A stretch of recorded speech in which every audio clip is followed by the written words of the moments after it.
Hai GRT Fellows, kembali lagi bersama kami GRT Media, memaknai fakta di balik unik peristiwa. Kali ini kita mau bahas tentang hibah 8 juta vaksin Moderna dari US, yang sekitar Agustus lalu udah diserah terima oleh pemerintah Indonesia. By the way, kalian di sini udah pada vaksin kan? Atau ada yang belum? Atau kalian di sini ada yang nakes juga? Nah, kalau kalian jawabannya iya, selamat karena kalian layak untuk mendapatkan vaksin Moderna ini. Loh, kok selamat? Emang Moderna lebih bagus ya dari Sinovac atau AstraZeneca? Well. Makanya yuk kita bahas secara singkat dan padat efikasi dari vaksin Moderna dan kawan-kawannya. Nah, kebetulan gue dapet data yang masih fresh banget nih ya, yaitu literatur review yang ngebahas tentang efikasi vaksin terbitan tahun 2021, karyanya Nasir, Joyo Sumito, Burman, dan Ismania.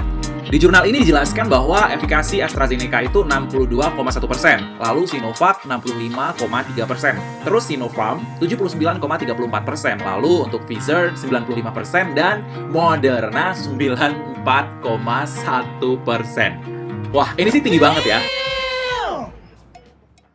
Gue yakin nih ya, di sini pasti banyak alumni AstraZeneca dan Sinovac yang ngiri banget karena nggak dapet Moderna. Iri, bilang bos. Hai.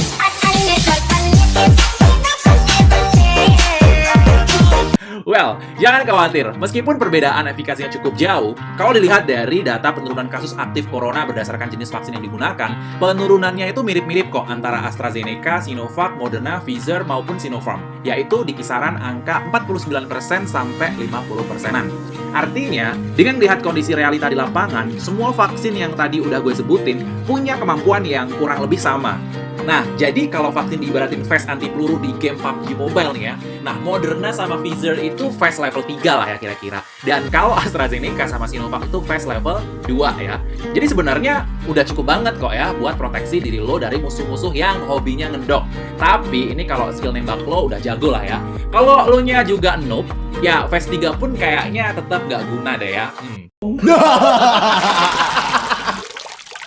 Oke, back to the topic. Buat kalian yang nakes atau yang non-nakes tapi belum divaksin ketiga, buruan deh ya daftar buat dapat vaksin Moderna ini. Kalau dilihat dari data akhir Desember 2020 sampai Januari 2021, kecepatan vaksinasi kurang lebih sekitar 60 ribuan dosis per hari. Artinya, 8 juta dosis Moderna akan ludes setelah 133 hari atau sekitar 3,5 bulan. Makanya jangan sampai kelewatan ya guys ya. Nah, 8 juta dosis Moderna ini akan diberikan sebanyak 2 dosis buat yang non-nakes dan belum divaksin, atau 3 dosis buat yang nakes dan juga belum divaksin. Lalu, untuk proses pemberian vaksin Moderna, dari dosis 1 ke dosis 2 tuh intervalnya waktunya sekitar 4 minggu. Dan dari dosis 2 ke dosis ketiga, interval waktunya itu 3 bulan. Tentunya dengan efikasi di angka 94,1%, Moderna ini bisa bantu banget buat proteksi diri dan keluarga kalian. Tapi sebenarnya ya, ini juga menjawab pertanyaan gue beberapa bulan lalu sih ya, tentang kondisi masyarakat US yang gue lihat kok kayaknya cuek bebek banget ya sama corona. Pas gue nonton NBA kemarin, kursi penonton itu tuh kayaknya full gitu. Dan mereka kok sepenglihatan gue nih ya, mereka kayak biasa gitu nonton rame-rame di hall indoor gitu. Gue pikir warga US tuh udah kayak bosan hidup gitu ya. Tapi ternyata, oh ini toh jawabannya gitu. Jadi rupanya di US masyarakatnya tuh udah disediakan opsi-opsi vaksin yang diantaranya adalah Moderna, Pfizer, sama vaksin Johnson & Johnson yang notabene efikasinya itu tinggi banget. Jadi rate penyebaran dan kasus aktif di US menurun drastis karena penyelenggaraan vaksin yang mereka lakuin cukup efektif.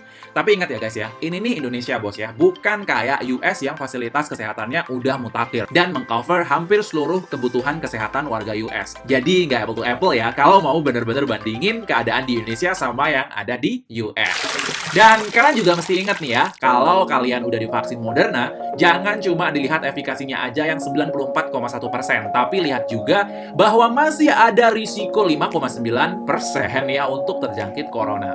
Kita harus tetap waspada dan terus taati prokes yang udah dibuat pemerintah. Nah, sampai di sini gue mau nanya nih, masih adakah dari kalian yang menganut aliran anti vaksin?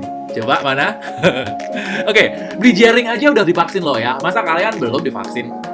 Oke, bagi kalian yang anti vaksin, hal apa sih yang buat kalian ragu-ragu buat divaksin?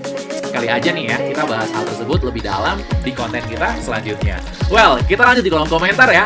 Atau kalian mau curhat, boleh juga kok ya kita ngobrol di DM IG GRT Media. Dukung terus GRT Media dengan klik tombol subscribe, like, and comment. Gue Alan, bye-bye GRT Fellows, and have a nice day!